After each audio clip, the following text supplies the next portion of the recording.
যেই বাংলা ডক্টর শ্যামাপ্রসাদ মুখার্জির বাংলা, যেই বাংলা যিনি হাসতে হাসতে ফাঁসিতে চলে গেছিলেন, সেই ক্ষুদিরাম বোস তার বাংলা, সেই বাংলার মুখ্যমন্ত্রী কিনা আজকে ফাইল চোরে পরিণত হলেন। আজকে শেষ পর্যন্ত সরকারি কাজে বাধা দিলেন। গিয়ে প্রথম কথা হচ্ছে কি করে গেলেন, গিয়ে কি করে বুঝতে পারলেন যে ওই ফাইলগুলোই দিতে হবে, ওই ফাইলগুলোই দিতে হবে, কি করে বুঝতে পারলেন? আপনারা প্রশ্ন করবেন না এখানে যারা আছেন? কি করে বুঝলেন যে ওই ফাইলগুলো ওনার দরকার? ফাইলের ছবি প্রত্যেক টিভি মিডিয়াতে চলে আসছে।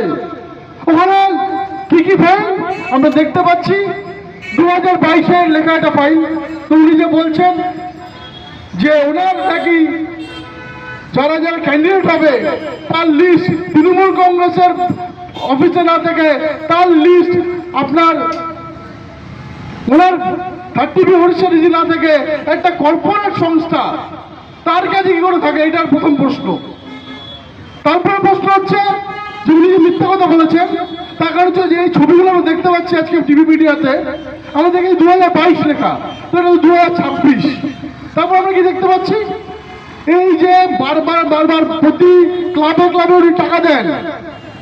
সেই ইউথ অ্যাফেয়ার্স মিনিস্ট্রির কটা ক্লাব আছে তার পুরো একটা বান্ডিল লিস্ট লেখা আছে, তার যে কপি সেটা এখানে পরিষ্কার করে লেখা আছে। মিনিস্ট্রি অফ ইউথের ফাইল কি করে একটা